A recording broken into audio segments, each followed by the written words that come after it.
Hello student, आप लोग कैसे हो? अच्छे हो ना? मैं हूं कैलाश हांसदा और मैं आप लोग को कक्षा 10वीं गणित प्रश्नावली 1 पढ़ाने से पहले उसके बारे में कुछ जानकारी देना चाहता हूं। आप लोग इसे समझ जाएंगे तो इस चैप्टर में जितने भी क्वेश्चन हम लोग हल करेंगे तो किसी प्रकार का आप लोग को दिक्कत नहीं होगी। अगर इसको आप लोग नहीं समझते हैं तो जब हम प्रश्नावली पढ़ेंगे तो आप लोग को समझ में ठीक से नहीं आएगा।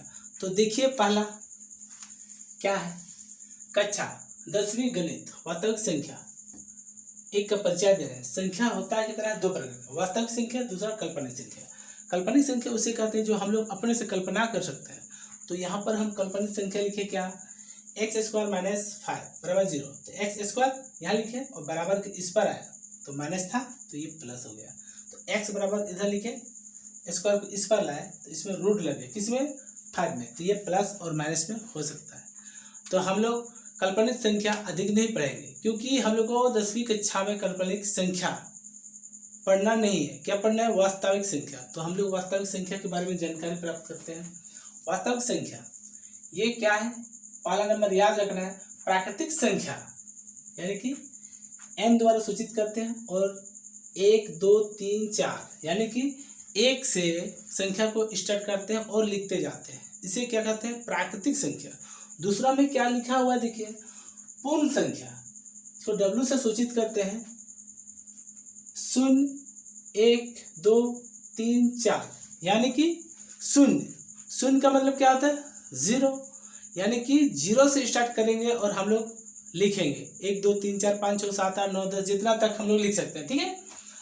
अब क्या है? तीसरा में पूर्णांक संख्या Z द्वारा सूचित करते हैं। ये माइनस में भी हो सकता है, प्लस में भी हो सकता है। ठीक है, यानी कि 0 1 2 3 4 माइनस में भी लिख सकते हैं और प्लस में भी। इसको आप लोग को याद रखना ही होगा। ठीक है। परिमेय संख्या PQ यानी कि Q बराबर 0 नहीं है। P व Q पूर्णांक होता है। पूर्णांक तब होगा जब इन दोनों का महत्तम समवर्तक कम से कम 1 आना चाहिए। इसी को हम लोग लिखे क्या है? SCF यानी कि महत्तम समवर्तक किसका?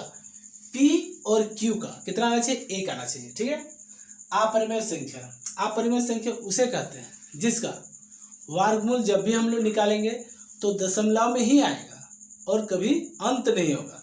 तो आप लोग देख लीजिए, यहाँ पर लिखा हुआ है √2 √3 √5 √7। इसको जब निकालिए तो आएगा ये हमेशा दशमलव में और हमेशा आसान ही रहेगा। यूक्लिड विभाजन प्रमेय 2 धनात्मक पूर्णांक A और B दिए रहने पर ऐसी अद्वितीय पूर्ण संख्या Q और R विद्यमान है कि A बराबर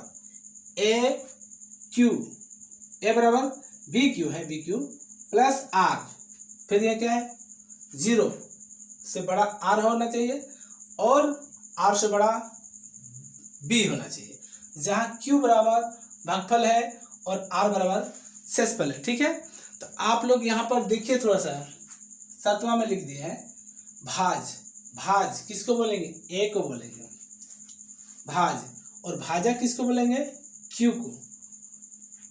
भाज क्या है? भाज को A को बोलेंगे, भाजक क्या है? B, और गुणा में क्या? भागफल Q, और प्लस में क्या है? शेषफल R। ये हो गया। तो इसको यहाँ पर दर्शा दिए हम, कैसे आप लोग को समझ में आए, इसलिए अच्छा से यहाँ लिख के यहीं पर सब कुछ लिख दिया है।